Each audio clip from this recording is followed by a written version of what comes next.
कर रहे हैं ਆਪਾਂ ਇੱਥੇ ਗੱਲ ਇੰਨੀ ਕਰਦੇ ਹਟੇ ਆ ਕਿ ਵੀ ਜੇ ਐਸਐਚ ਆਪਣੇ ਕੋਲ ਆ ਦੋ ਕਰਵਸ ਨੂੰ ਲਵਾਂ ਇਹ ਦੋ ਡਿਫਰੈਂਟ ਮਟੀਰੀਅਲ ਦੀਆਂ ਹਿਸਟੈਰਿਸਿਸ ਆ ਇੱਕ ਅਸੀਂ ਸ਼ੋ ਆਫ ਕਰਦੇ ਪਏ ਇਹਨਾਂ ਵਿੱਚੋਂ ਆ ਜਿਹੜੀ ਮੇਰੇ ਕੋਲ ਨੈਰੋ ਕਰਵ ਬਣਾਈ ਅਸੀਂ ਇਹ ਸੌਫਟ ਆਇਰਨ ਵਾਸਤੇ ਆ ਇਹ ਸੌਫਟ ਆਇਰਨ ਵਾਸਤੇ ਅਸੀਂ ਪਲਾਟ ਕੀਤੀ ਆ ਔਰ ਦੂਜੀ ਕਰਵ ਮੇਰੇ ਕੋਲ ਜਿਹੜੀ ਆ ਉਹ ਕਹਿੰਦਾ ਜੀ ਇਹ ਸਟੀਲ ਵਾਸਤੇ ਅਸੀਂ ਜਿਹੜੀ ਐਸਐਚ ਪਲਾਟ ਕੀਤੀ ਆ मतलब ये होया कि जे मैं एसएच आ दो डिफरेंट मटीरियल लेके चलना हुन मैं कोई एप्लीकेशन आ मेरे को एप्लीकेशन मीन ਇਹਦਾ यूज आ यूज की हो सकदा कि मैं कोई एसएच परमानेंट मैग्नेट बनानी होवे ਤੇ ਮੈਨੂੰ क्वेश्चन ਇਹ ਹੈਗਾ कि which material is to be preferred to make the permanent magnet soft iron or steel and why ਇਦਾਂ ਹੀ ਜਿਹੜੇ ਤੁਹਾਡੇ ਕੋਲ ਐਸਐਚ ਕੋਈ ਇਲੈਕਟ੍ਰੋਮੈਗਨੇਟ ਬਣਾਣੀ ਆ ਠੀਕ ਹੈ ਟੈਂਪਰੇਰੀ ਕੋਇਲ ਬਣਾਣੀ ਅਸੀਂ ਕੋਈ ਠੀਕ ਹੈ ਜਿਹੜੇ ਤੁਹਾਡੇ ਇਲੈਕਟ੍ਰੀਕਲ ਡੋਰਬੈਲ ਹੈਗੀਆਂ है ना या होर कोई इदा दे सर्किट जिच मैग्नेटिज्म दा रोल इलैक्ट्रिसिटी करके आंदा होवे उस थां ते जे मैं एसएच कहंदा जी कोई मटीरियल प्रेफर करना क्या मैं सॉफ्ट आयरन दी कॉइल बनावां कि स्टील वायर दी बनावां फिर इदां ही जेडे तुहाडे ट्रांसफार्मर लगे हुंदे आ वड्डे वड्डे जेडे साडे ट्रांसफार्मर हुंदे आ ठीक है इन्हां ट्रांसफार्मर दे अंदर कॉइलां लगियां होईयां हुण असीं कहने ट्रांसफार्मर दे अंदर जिहड़ी कॉइल आ ओ किसे ना किसे कोर दे उत्ते रैप कीती आ ਜਿਹੜੀ ट्रांसफार्मर ਦੀ कोर वा है ना वो मैं स्टील दी बनावा कि सॉफ्ट आयरन दी बनावा ठीक है या किसी होर मटीरियल दी बनावा कहना वो सारी चीज़ां दी सिलेक्शन किस बेस पे की जाएगी ते ओदे लई असीं डिफाइन करदे हां कि जेड़ा एसएच कोई गिवन मटीरियल होएगा असीं ओदी हिस्टैरिसिस स्टडी करांगे असीं उस गिवन मटीरियल दी हिस्टैरिसिस स्टडी करांगे मतलब असीं उस मटीरियल नूं बार-बार मैग्नेटाइज ते डीमैग्नेटाइज करके देखांगे क्यों बई कहना ओदा कारण ये होएगा जदों बार-बार मटीरियल नु मैग्नेटाइज ते डीमैग्नेटाइज करदे हो पहलो एटम मेरे डिसओरिएंटेड सीगे फिर डिसओरिएंटेड तो इस डायरेक्शन च अलाइंड हो गए फिर डिसअलाइंड हो गए फिर इधर अलाइंड हो गए फिर डिसअलाइंड हो गए फिर अलाइंड यानी बार-बार जदों ये एटम अलाइंड डिसअलाइंड डिसअलाइंड आ सारा कुछ हो रहा ਇਹਦਾ मतलब ਤੁਹਾਡੀ ਸਪਲਾਈਡ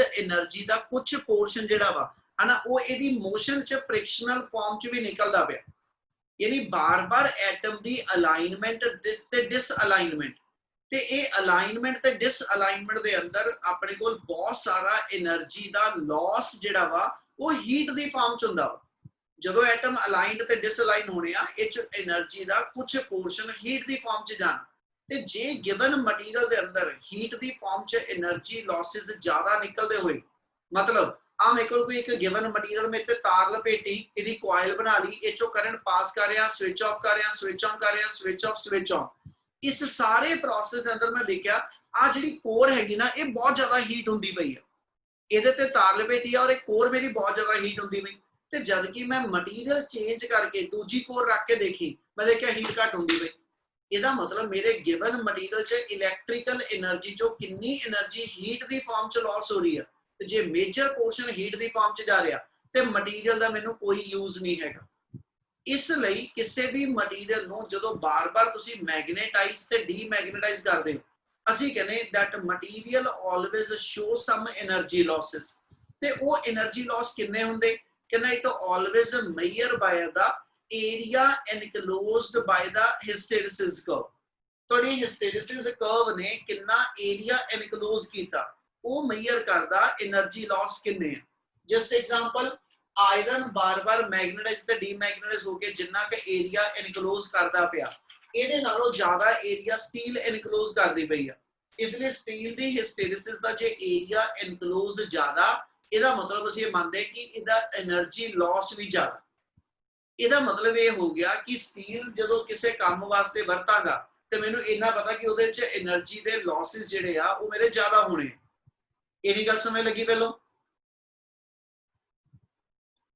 यस सर yes ਇਸੇ ਦੇ ਬਿਹਾਫ ਤੇ ਆਪਾਂ ਅੱਗੇ ਚੱਲਦੇ ਕਹਿੰਦਾ ਜੀ ਫਿਰ ਜੇ ਹੁਣ ਐਸਐਚ ਅਸੀਂ ਜਦੋਂ ਇਸ ਮਟੀਰੀਅਲ ਦੀ ਸਿਲੈਕਸ਼ਨ ਕਰਨੀ ਆ ਜਸਟ ਫॉर ਐਗਜ਼ਾਮਪਲ ਠੀਕ ਹੈ ਮੈਂ ਇੱਕ ਚੀਜ਼ ਹੋਰ ਪਹਿਲਾਂ ਐਡ ਕਰ ਲਵਾਂ ਉਹ ਵੀ ਸਮਝ ਲਓ ਆਪਾਂ ਗੱਲ ਕਰਦੇ ਪਏ ਸੀ ਜੇ ਦੋਨਾਂ ਕਰਵ ਨੂੰ ਦੇਖੀਏ ਨਾ ਤੇ ਦੋਨਾਂ ਕਰਵ 'ਚ ਇੱਕ ਫਰਕ ਇਹ ਆ ਦੋਨਾਂ ਦਾ ਪੁਆਇੰਟ A ਤੇ A' ਲਾ ਦਿੰਦੇ ਤੇ ਆ ਦੋਨਾਂ ਮਟੀਰੀਅਲ ਦਾ ਪੁਆਇੰਟ ਨੂੰ ਅਸੀਂ ਕੋਰਸੀਵਿਟੀ ਵਾਲੇ ਨੂੰ C ਤੇ C' ਕਹਿ ਦਿੰਦੇ ਤੇ ਮੈਨੂੰ ਇਹ ਮਿਲਦਾ ਪਿਆ ਕਿ ਜਿਹੜਾ ਸੌਫਟ ਆਇਰਨ ਆ ਇਹਦੀ ਰਿਟੈਂਟਿਵਿਟੀ ਜ਼ਿਆਦਾ ਵਾ ਇਹਦੀ ਰਿਟੈਂਟ ਜਦੋਂ H0 ਹੋਇਆ ठीक है सॉफ्ट आयरन की रिटेंटिविटी ज्यादा वा ठीक है।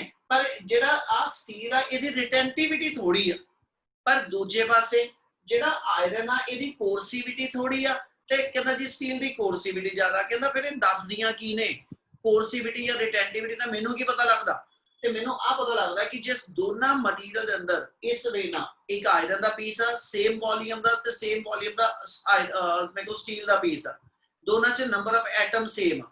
ਜਦੋਂ ਮੈਂ ਦੋਨਾਂ ਨੂੰ ਮੈਗਨੇਟਾਈਜ਼ ਕਰਕੇ ਦੁਬਾਰਾ ਡੀਮੈਗਨੇਟਾਈਜ਼ ਕਰਨਾ ਸ਼ੁਰੂ ਕੀਤਾ, ਤੇ ਮੈਂ ਨੋਟ ਕੀਤਾ ਕਿ ਵੀ ਜਦੋਂ H0 ਹੋਇਆ ਸਟੀਲ ਵਾਲੇ ਮਟੀਰੀਅਲ ਦੇ ਅੰਦਰ 100 ਦੇ ਵਿੱਚੋਂ 30 ਐਟਮ ਅਲਾਈਨਡ ਰਹਿ ਗਏ, 100 ਦੇ ਵਿੱਚੋਂ ਆ 30 ਐਟਮ ਅਲਾਈਨਡ ਰਹਿ ਗਏ, ਜਦ ਕਿ ਆਇਰਨ ਵਾਲੇ ਕੇਸ ਦੇ ਅੰਦਰ 100 ਦੇ ਵਿੱਚੋਂ ਮੰਨ ਲਓ 60 ਐਟਮ ਅਲਾਈਨਡ ਆ। ਇੰਨੀ ਗੱਲ ਸਮਝ ਲੱਗੀ ਪਹਿਲਾਂ? Yes sir. ਰਿਟੈਂਟਿਵਿਟੀ ਮੈਨੂੰ ਇਹ ਦੱਸੇਗੀ ਨਾ ਤੁਹਾਡੇ ਮਟੀਰੀਅਲ 'ਚ ਕਿੰਨਾ ਕੁ ਮੈਗਨੇਟਿਜ਼ਮ ਬਚਿਆ ਵਾ। ਮੈਨੂੰ ਦੇਖਿਓ ਤੁਹਾਡੇ ਮਟੀਰੀਅਲ ਦੇ ਅੰਦਰ ਕਿੰਨਾ ਮੈਗਨੇਟਿਜ਼ਮ ਬਚਿਆ ਵਾ, ਠੀਕ ਹੈ। ਤੇ ਇਹਦੇ ਵਿੱਚ 30 ਐਟਮ ਵਾਲਾ ਮੈਗਨੈਟਿਕ ਫੀਲਡ ਬਚਿਆ, ਠੀਕ ਹੈ। ਇਹਦੇ ਵਿੱਚ 60 ਐਟਮ ਦਾ ਮੈਗਨੈਟਿਕ ਫੀਲਡ ਬਚਿਆ। ਇਹਦਾ ਮਤਲਬ ਇਹ ਹੋ ਗਿਆ ਕਿ ਜਿਹੜਾ ਆਇਰਨ ਹੈਗਾ ਉਹਦੇ 'ਚ ਮੈਗਨੇਟਿਜ਼ਮ ਬਹੁਤ ਬਚਦਾ ਵਾ, ਠੀਕ ਹੈ। ਉਹਦੇ 'ਚ ਮੈਗਨੇਟਿਜ਼ਮ ਦੀ ਸਟਰੈਂਥ ਜ਼ਿਆਦਾ ਹੋਏਗੀ, ਮੈਗਨੈਟਿਕ ਫੀਲਡ ਦੀ ਸਟਰੈਂਥ ਉਹ 'ਚ ਜ਼ਿਆਦਾ ਬਚੀ ਆ ਜਦੋਂ H0 ਵੀ ਹੋਇਆ। ਪਰ ਜਿਹੜੀ ਕੋਰਸਿਵਿਟੀ ਆ, ਹੁਣ ਇਹਨੂੰ ਦੇਖਦੇ, ਇਹ 'ਚ ਮੈਨੂੰ ਇਹ ਮਿਲਿਆ ਕਿ ਵੀ ਆਇਰਨ ਦੀ ਕੋਰਸਿਵਿਟੀ ਲੋ ਆ। ਇਹਦਾ ਮਤਲਬ 100 ਦੇ ਵਿੱਚੋਂ 60 ਐਟਮ ਨੂੰ ਵਾਪਸ ਡਿਸਅਲਾਈਨ ਹੋਣ ਲੱਗੇ, ਬਹੁਤ ਥੋੜਾ ਜਿਹਾ ਮੈਗਨੈਟਿਕ ਫੀਲਡ ਆਪੋਜ਼ਿਟ ਡਾਇਰੈਕਸ਼ਨ 'ਚ ਅਪਲਾਈ ਕਰਨਾ ਪਿਆ, ਤੇ ਮਟੀਰੀਅਲ ਬਹੁਤ ਜਲਦੀ ਡੀਮੈਗਨੇਟਾਈਜ਼ ਹੋ ਗਿਆ, ਜਦ ਕਿ ਉਹਦੇ 'ਚ ਐਟਮ ਜਿਹੜੇ ਬਹੁਤ ਬਚੇ ਸੀ ਪਰ ਉਹ ਬਹੁਤ ਜਲਦੀ ਬਹੁਤ ਸਪੀਡ ਨਾਲ ਡੀਮੈਗਨੇਟਾਈਜ਼ ਹੋ ਗਏ। ਜਦ ਕਿ ਜਿਹੜਾ ਸਟੀਲ ਹੈਗਾ ਉਹਦੀ ਕੋਰਸਿਵਿਟੀ ਥੋੜੀ, ਬਚੇ ਦੇ ਵਿੱਚ ਸਾਰੇ 30 ਸੀਗੇ, ਬਚੇ ਦੇ ਵਿੱਚ 30 ਐਟਮ ਸੀਗੇ, ਪਰ 30 ਨੇ ਵੀ ਆਪਣੀ ਡਿਸਅਲਾਈਨਮੈਂਟ ਜਲਦੀ ਨਹੀਂ ਕਰਾਈ। ਇਹਦੇ ਨਾਲ ਇਸ ਮਟੀਰੀਅਲ ਦੇ ਵਿੱਚੋਂ ਮੈਗਨੇਟਿਜ਼ਮ ਜਲਦੀ ਨਹੀਂ ਜਾਂਦਾ, ਭਾਵੇਂ ਥੋੜਾ ਹੁੰਦਾ, ਭਾਵੇਂ ਸਟੀਲ ਦੇ ਅੰਦਰ ਮੈਗਨੇਟਿਜ਼ਮ ਆਇਰਨ ਨਾਲੋਂ ਥੋੜਾ ਬਣਿਆ, ਠੀਕ ਹੈ, ਪਰ ਬਣਿਆ ਬੜਾ ਸਟਰੋਂਗ ਆ। ਆ ਗੱਲ ਸਮਝ ਲੱਗਦੀ ਪਈ? Yes sir. Yes. ਕੋਰਸਿਵਿਟੀ ਮੈਨੂੰ ਇਹ ਦੱਸਦੀ ਆ ਕਿਸੇ ਮੈਗਨੇਟਾਈਜ਼ ਮਟੀਰੀਅਲ ਨੂੰ, ਠੀਕ ਹੈ, ਡੀਮੈਗਨੇਟਾਈਜ਼ ਕਰਨ ਲੱਗੇ ਕਿੰਨਾ ਕੁ ਜ਼ੋਰ ਲੱਗਦਾ ਵਾ, ਠੀਕ ਹੈ। ਜਿੰਨਾ ਜ਼ੋਰ ਜ਼ਿਆਦਾ ਲੱਗਦਾ ਪਿਆ ਮਤਲਬ ਉਸ ਮਟੀਰੀਅਲ 'ਚੋਂ ਜਲਦੀ ਮੈਗਨੇਟਿਜ਼ਮ ਨਹੀਂ ਜਾਂਦਾ। ਤੇ ਰਿਟੈਂਟਿਵਿਟੀ ਇਹ ਦੱਸਦੀ ਕਿਸੇ ਮਟੀਰੀਅਲ 'ਚ ਕਿੰਨਾ ਕੁ ਮੈਗਨੇਟਿਜ਼ਮ ਆ, ਠੀਕ ਹੈ। ਤੇ ਮੈਨੂੰ ਇਹਦੇ ਤੋਂ ਫਿਰ ਐਸੀ ਚੀਜ਼ ਇਹ ਮਿਲੀ ਕਿ ਜੇ ਮੈਂ ਪਰਮਾਨੈਂਟ ਮੈਗਨੇਟ ਬਣਾਣੀ ਆ, ਤੇ ਪਰਮਾਨੈਂਟ ਮੈਗਨੇਟ ਬਣਾ ਲਈ ਮੈਨੂੰ 3 ਮੇਨ ਪ੍ਰੋਪਰਟੀ ਚਾਹੀਦੀਆਂ। ਗਿਵਨ ਮਟੀਰੀਅਲ ਦੀ ਹਾਈ ਰਿਟੈਂਟਿਵਿਟੀ, ਗਿਵਨ ਮਟੀਰੀਅਲ ਦੀ ਹਾਈ ਕੋਰਸਿਵਿਟੀ, ਤੇ ਗਿਵਨ ਮਟੀਰੀਅਲ ਦੀ ਹਾਈ ਪਰਮੇਬਿਲਿਟੀ। ਹੁਣ ਤਿੰਨੇ ਚੀਜ਼ਾਂ ਇਕੱਠੀਆਂ ਨਹੀਂ ਮਿਲਦੀਆਂ ਪਈਆਂ। ਜੇ ਇਹਦੀ ਰਿਟੈਂਟਿਵਿਟੀ ਜ਼ਿਆਦਾ ਵਾ ਤੇ ਇਹਦੀ ਰਿਟੈਂਟਿਵਿਟੀ ਥੋੜੀ ਆ, ਇਹਦੀ ਜੇ ਕੋਰਸਿਵਿਟੀ ਥੋੜੀ ਆ ਤੇ ਇਹਦੀ ਕੋਰਸਿਵਿਟੀ ਜ਼ਿਆਦਾ ਵਾ। ਅਸੀਂ ਇਹ ਫਿਰ ਸਿਲੈਕਟ ਕਰਦੇ ਹਾਂ ਕਿ ਵੀ ਮੇਰੀ ਮੇਜਰ ਪ੍ਰੋਪਰਟੀ ਇਹਨਾਂ ਚੋਂ ਕਿਹੜੀ ਆ। ਹੁਣ ਜਿੱਦਾਂ ਅਸੀਂ ਐਗਜ਼ਾਮਪਲ ਕੋਡ ਕਰੀਏ ਕਿ ਵੀ ਪਰਮਾਨੈਂਟ ਮੈਗਨੇਟ ਬਣਾਣੀ ਆ, ਤੇ ਜਿਹੜੀ ਪਰਮਾਨੈਂਟ ਮੈਗਨੇਟ ਆ, ਪਰਮਾਨੈਂਟ ਮੈਗਨੇਟ ਦੇ ਅੰਦਰ ਮੇਰੇ ਕੋਲ ਇੱਕ ਵਾਰੀ ਮਟੀਰੀਅਲ ਨੂੰ ਜਦੋਂ ਮੈਗਨੇਟਾਈਜ਼ ਕਰ ਦਿੱਤਾ ਤੇ ਮੈਨੂੰ ਜਲਦੀ ਉਹਨੂੰ ਡੀਮੈਗਨੇਟਾਈਜ਼ ਕਰਨਾ ਹੀ ਨਹੀਂ ਪੈਣਾ, ਹਨਾ। ਇਹਦਾ ਮਤਲਬ ਬੇਸ਼ੱਕ ਉਹਦੇ ਅੰਦਰ ਮੈਗਨੇਟਿਜ਼ਮ ਥੋੜਾ ਬਣਦਾ ਪਿਆ, ਪਰ ਉਹ ਪਰਮਾਨੈਂਟ ਆ, ਉਹ ਜਲਦੀ ਮੈਗਨੇਟਿਜ਼ਮ ਉਹ ਚੋਂ ਲੂਜ਼ ਨਹੀਂ ਹੋਣਾ। ਇਸ ਲਈ ਵੀ always prefer the steel to make the permanent magnet, ਠੀਕ ਹੈ। ਭਾਵੇਂ ਉਹਦੀ ਰਿਟੈਂਟਿਵਿਟੀ ਥੋੜੀ ਆ, ਮਤਲਬ 100 ਦੇ ਵਿੱਚੋਂ 30 ਐਟਮ ਹੀ ਅਲਾਈਨਡ ਰਹਿੰਦੇ ਆ, ਮੈਗਨੇਟਿਜ਼ਮ 30 ਦਾ ਹੀ ਆ, ਪਰ ਬੰਦਾ ਬਹੁਤ ਲੰਬੇ ਟਾਈਮ ਲਈ ਆ, ਉਹ ਜਲਦੀ ਆਪਣਾ ਮੈਗਨੇਟਿਜ਼ਮ ਲੂਜ਼ ਨਹੀਂ ਕਰਦਾ। ਇਸ ਕਰਕੇ ਸਟੀਲ ਅਸੀਂ ਪ੍ਰੈਫਰ ਕਰਾਂਗੇ to make the permanent magnet. ਪਰ ਇਹਦੇ ਨਾਲ ਹੀ ਇੱਕ ਕੁਐਸਚਨ ਇਹ ਵੀ ਰੇਜ਼ ਹੋ ਸਕਦਾ ਕਿ ਸਟੀਲ ਦੇ ਅੰਦਰ એનર્ਜੀ ਲਾਸ ਜ਼ਿਆਦਾ ਵਾ, ਸਟੀਲ ਦੇ ਅੰਦਰ એનર્ਜੀ ਲਾਸ ਜ਼ਿਆਦਾ ਕਿਉਂਕਿ ਏਰੀਆ ਇਨਕਲੋਜ਼ ਜ਼ਿਆਦਾ। ਪਰ ਪੁੱਤ ਉੱਥੇ ਅਸੀਂ ਇਹਦੀ ਐਕਸਪਲੇਨੇਸ਼ਨ ਇਹ ਦੇ ਸਕਦੇ ਕਿ ਜਿਹੜੀ ਹੈ ਹੀ ਪਰਮਾਨੈਂਟ ਮੈਗਨੇਟ ਆ, ਉਹਨੂੰ ਬਾਰ-ਬਾਰ ਮੈਗਨੇਟਾਈਜ਼ ਤੇ ਡੀਮੈਗਨੇਟਾਈਜ਼ ਕਰਨਾ ਹੀ ਨਹੀਂ ਪੈਣਾ, ਠੀਕ ਹੈ। ਜਿਹੜਾ ਮਟੀਰੀਅਲ ਰਿਪੀਟਿਡਲੀ ਮੈਗਨੇਟਾਈਜ਼ ਤੇ ਡੀਮੈਗਨੇਟਾਈਜ਼ ਹੁੰਦਾ ਜਾਏਗਾ ਉਹਦੇ ਅੰਦਰ એનર્ਜੀ ਲਾਸਸ ਜਿਹੜੇ ਨੇ ਫਿਰ ਆ ਮੈਨੂੰ ਨੋਟ ਕਰਨੇ ਪੈਣੇ ਆ। ਪਰ ਜਿਹੜੀ ਪਰਮਾਨੈਂਟ ਮੈਗਨੇਟ ਆ ਉਹਨੂੰ ਇੱਕ ਵਾਰੀ ਅਸੀਂ ਮੈਗਨੇਟ ਬਣਾ ਲਿਆ ਤੇ ਅਸੀਂ ਜਲਦੀ ਉਹਨੂੰ ਡੀਮੈਗਨੇਟਾਈਜ਼ ਕਰਨਾ ਹੀ ਨਹੀਂ। ਇਸ ਲਈ ਉਹਦੇ ਅੰਦਰੋਂ ਜਿਹੜੇ ਏਰੀਆ ਇਨਕਲੋਜ਼ ਜ਼ਿਆਦਾ ਹੋਣ ਕਰਕੇ એનર્ਜੀ ਲਾਸ ਬੇਸ਼ੱਕ ਜ਼ਿਆਦਾ ਵਾ, ਪਰ ਇਸ ਫੈਕਟਰ ਨੂੰ ਤੁਸੀਂ ਇਗਨੋਰ ਕਰ ਸਕਦੇ ਹੋ ਉਸ ਕੰਡੀਸ਼ਨ 'ਚ ਕਿ ਜਦੋਂ ਅਸੀਂ ਪਰਮਾਨੈਂਟ ਮੈਗਨੇਟ ਬਣਾਉਂਦੇ ਪਏ। ਇਸ ਲਈ ਸਟੀਲ ਜਿਹੜਾ that is to be preferred to makes the permanent magnet। ਇੰਨੀ ਗੱਲ ਸਮਝ ਆਈ? Yes sir. Yes, sir.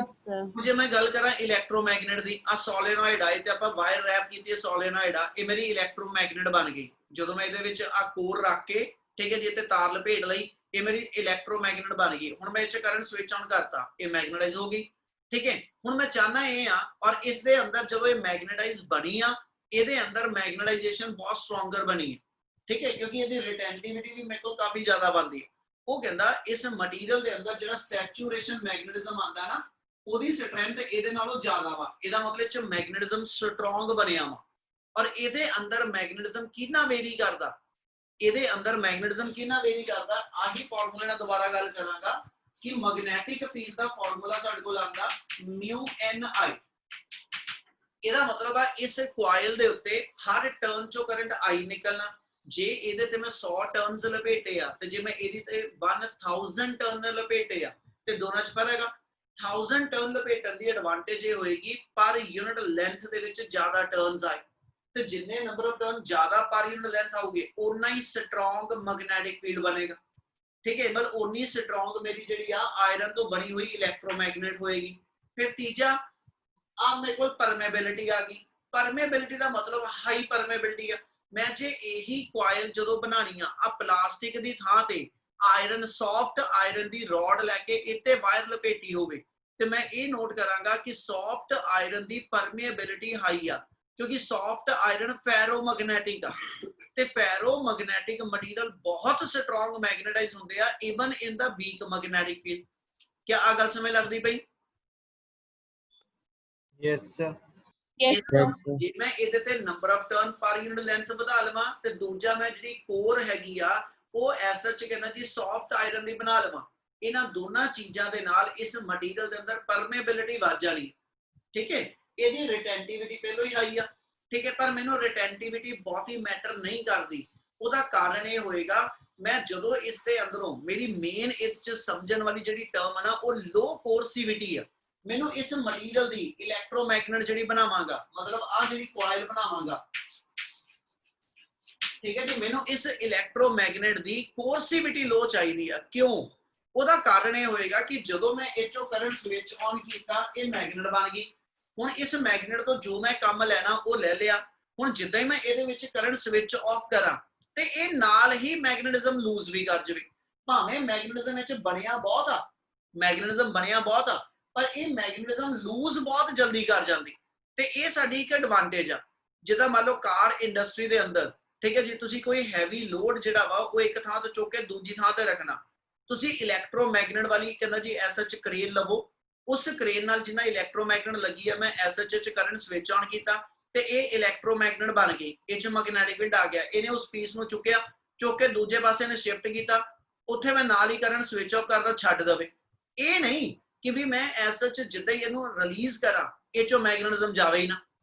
ਇਹਦਾ ਮਤਲਬ ਹੋ ਗਿਆ ਕਿ ਜਿਹੜਾ ਟੈਂਪਰੇਰੀ ਮੈਗਨੇਟ ਬਣਾਣਾ ਇਲੈਕਟ੍ਰੋਮੈਗਨੇਟ ਉਹਦੇ ਲਈ ਸੌਫਟ ਆਇਰਨ ਪ੍ਰੈਫਰੇਬਲ, ਕਿਉਂਕਿ ਸੌਫਟ ਆਇਰਨ ਦੇ ਅੰਦਰ ਇੱਕ ਸਭ ਤੋਂ ਵੱਡੀ ਐਡਵਾਂਟੇਜ ਹੈ એનર્ਜੀ ਲਾਸਸ ਥੋੜੇ ਆ, ਠੀਕ ਹੈ, ਤੇ ਦੂਜਾ ਇਹਦੇ ਅੰਦਰ ਮੈਗਨੇਟਿਜ਼ਮ ਸਟਰੋਂਗ ਤੇ ਬਣਦਾ ਪਰ ਬਣਦਾ ਬਹੁਤ ਥੋੜੇ ਟਾਈਮ ਲਈ ਔਰ ਮੈਨੂੰ ਇਲੈਕਟ੍ਰੋਮੈਗਨੇਟ ਚ ਇਹੀ ਪ੍ਰੋਪਰਟੀ ਚਾਹੀਦੀ ਆ। ਇੰਨੀ ਗੱਲ ਕਲੀਅਰ ਆ? Yes, sir. Yes, sir. Yes, sir. Third ਤੇ ਲਾਸਟ ਯੂਜ਼ ਆ ਜਿਹੜੀ ਟਰਾਂਸਫਾਰਮਰ ਦੀ ਕੋਰ ਹੁੰਦੀ ਆ, ਠੀਕ ਹੈ, ਜਾਂ ਜਿਹੜੇ ਆਪਣੇ ਘਰਾਂ 'ਚ ਟਿਊਬਾਂ ਦੇ ਨਾਲ ਪੁਰਾਣੇ ਜਿਹੜੀਆਂ ਚੋਕਸ ਲੱਗਦੀਆਂ ਇਹਨਾਂ ਸਾਰਿਆਂ ਦੇ ਵਿੱਚ ਵੀ ਅਸੀਂ ਸੌਫਟ ਆਇਰਨ ਯੂਜ਼ ਕਰਦੇ ਹਾਂ। ਉਹਦਾ ਵੀ ਬੜਾ ਸੇਮ ਕਾਰਨ ਹੈ ਕਿ ਵੀ ਐਸਐਚ એનર્ਜੀ ਲਾਸਸ ਇਹਦੇ ਵਿੱਚ ਥੋੜੇ ਆ, ਠੀਕ ਹੈ, ਤੇ ਮੈਕਸਿਮਮ ਆਪਣੇ ਕੋਲ ਜਿਹੜੀ ਉਹ ਐਸਐਚ એનર્ਜੀ ਜਿਹੜੀ ਉਹ ਯੂਜ਼ਫੁਲ ਪਰਪਸ ਲਈ ਕੰਮ ਆ ਜਾਏਗੀ, ਠੀਕ ਹੈ। ਜਿਹਦਾ ਟਰਾਂਸਫਾਰਮਰ ਦੀ ਕੋਰ ਆ, ਜਿਹੜੇ ਵੱਡੇ ਵੱਡੇ ਟਰਾਂਸਫਾਰਮਰ ਹੁੰਦੇ ਆ ਉਹਦੇ ਅੰਦਰ ਅਸੀਂ ਜਿਹੜੀ ਕੋਰ ਬਣਾਉਂਦੇ ਆ ਜਿੱਤੇ ਕੋਇਲਾਂ ਉਹਦੀਆਂ ਰੈਪ ਕਰਦੇ ਉਹ ਸੌਫਟ ਆਇਰਨ ਦੀ ਆ ਤੇ ਉਹਦੀ ਐਡਵਾਂਟੇਜ ਵੀ ਇਹ ਆ ਉੱਤੇ ਕਿ ਵੀ ਇੱਕ ਤੇ ਉਹਦੇ ਵਿੱਚ ਸਭ ਤੋਂ ਵੱਡੀ ਐਡਵਾਂਟੇਜ ਹੈ ਕਿ એનર્ਜੀ ਲਾਸਸ ਥੋੜੇ ਆ। ਅਸੀਂ ਜਿਹੜੇ ਵੱਡੇ ਵੱਡੇ ਟਰਾਂਸਫਾਰਮਰ ਰੱਖੇ ਹੁੰਦੇ ਇਹਨਾਂ 'ਚ ਆਇਲ ਪਾਇਆ ਹੁੰਦਾ ਤੇ ਉਹ ਆਇਲ ਪਾਉਣ ਦਾ ਇੱਕੋ ਹੀ ਕਾਰਨ ਆ ਕਿ ਵੀ ਕੋਇਲ ਹੀਟ ਹੋ ਜਾਂਦੀ। ਜਦੋਂ ਕੋਇਲ ਦੇ ਵਿੱਚ ਇਹਦੀ ਕਰੰਟ ਪਾਸ ਹੋ ਕੇ ਹੀਟ એનર્ਜੀ ਜਨਰੇਟ ਕਰਦਾ ਉਹ ਕੋਇਲ ਨੂੰ ਡੈਮੇਜ ਕਰੇਗਾ। ਉਸ ਚੀਜ਼ ਨੂੰ ਪ੍ਰੀਵੈਂਟ ਕਰਨ ਵਾਸਤੇ ਅਸੀਂ ਉੱਥੇ ਜਿਹੜੀ ਕੋਰ ਹੈਗੀ ਆ ਉਹ ਆਇਰਨ ਦੀ ਬਣਾਉਂਦੇ ਆ ਕਿਉਂਕਿ ਆਇਰਨ ਕੋਰ ਦੀ ਐਡਵਾਂਟੇਜ ਇਹ ਆ ਕਿ ਇਹਦਾ ਹਿਸਟੈਰਿਸਿਸ ਏਰੀਆ ਘੱਟ ਇਨਕਲੋਜ਼ ਆ, ਇਸ ਲਈ ਇਹ 'ਚ એનર્ਜੀ ਲਾਸਸ ਥੋੜੇ ਆ। ਜਦੋਂ ਉਸ ਕੋਰ ਦੇ ਵਿੱਚ ਦੀ ਕਰੰਟ ਪਾਸ ਹੁੰਦਾ ਜਿਹੜੀ ਸਾਡੀ ਐਸਐਚ ਮੇਨ ਸਪਲਾਈ ਆਂਦੀ ਉਹ ਏਸੀ ਆ ਤੇ ਏਸੀ ਸਪਲਾਈ ਕੁਝ ਅਸੀਂ ਇਦਾਂ ਦਿਖਾਉਂਦੇ ਆ। ਏਸੀ ਸਪਲਾਈ ਮੇਰੀ ਕੁਝ ਇਸ ਵੇ ਨਾ ਆਏਗੀ, ਹੈ ਨਾ। ਇਹਦੇ ਵਿੱਚ ਕੀ ਦੇਖੂਗਾ ਇਸ ਸਾਈਡ ਤੇ ਕਰੰਟ ਔਰ ਆ ਮੇਰਾ ਟਾਈਮ ਆ, यानी इस मोमेंट पे इथे तक करंट बढ़ता गया, इथे तक करंट बढ़ता गया तो जे करंट बढ़ता गया ते च मैग्नेटिक फील्ड बढ़ी गया।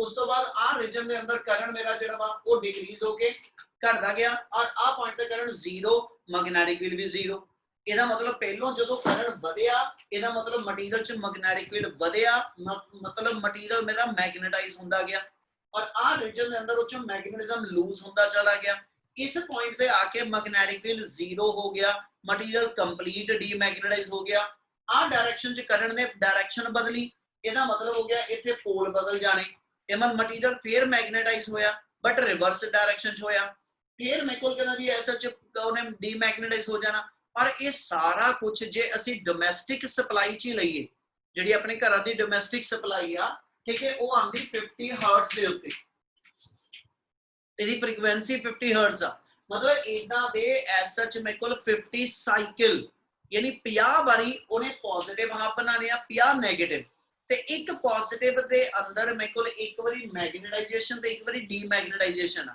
ਫਿਰ ਇਹਦੇ ਨੈਗੇਟਿਵ ਹਾਫ ਦੇ ਅੰਦਰ ਵੀ ਇੱਕ ਵਾਰੀ ਮੈਗਨੇਟਾਈਜੇਸ਼ਨ ਤੇ ਇੱਕ ਵਾਰੀ ਡੀਮੈਗਨੇਟਾਈਜੇਸ਼ਨ ਇਹਦਾ ਮਤਲਬ ਮਟੀਰੀਅਲ 2 ਵਾਰੀ ਮੈਗਨੇਟਾਈਜ਼ ਤੇ 2 ਵਾਰੀ ਡੀਮੈਗਨੇਟਾਈਜ਼ ਹੋਇਆ 1 ਸੈਕਿੰਡ ਦੇ 100ਵੇਂ ਹਿੱਸੇ ਚ ਠੀਕ ਹੈ ਜੀ ਜਦੋਂ ਇਦਾਂ ਦੇ 50 ਸਾਈਕਲ ਬਣੇ ਇਦਾਂ ਦੇ 50 ਸਾਈਕਲ ਬਣੇ ਤੇ ਇਹਦਾ ਮਤਲਬ ਹੋ ਗਿਆ 50 ਸਾਈਕਲ 1 ਸੈਕਿੰਡ ਚ ਕੰਪਲੀਟ ਹੋਣੇ ਆ ਗੱਲ ਸਮਝ ਲੱਗਦੀ ਵੀ ਜੋ ਬੋਲਦਾ ਪਿਆ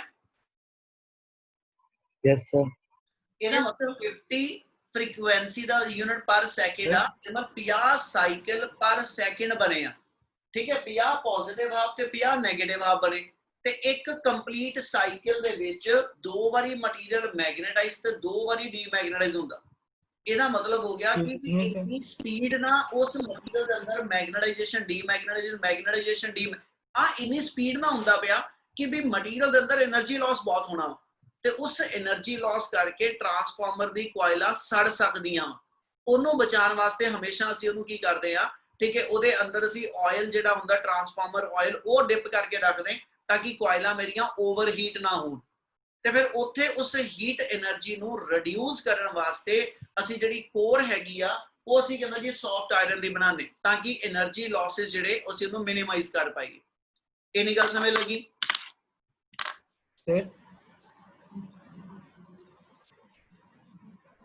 हाँ जी इतना क्लियर है सर एक पूछना है कि डीमैग्नेटाइज वो 2 बारी कैसे हो रहा है करंट जब डायरेक्शन चेंज करेगा तब डीमैग्नेटाइज होता है ना वो तो नहीं इथे डीमैग्नेटाइज होया इस तो बाद आ मैग्नेटाइज हो गया इस तो बाद करंट फिर मेरे को जेड़ा मैक्सिमम नेगेटिव वाली डायरेक्शन तो फिर वापस 0 जाना ते जदों करंट 0 हो गया ते आ I 0 करके V भी 0 हो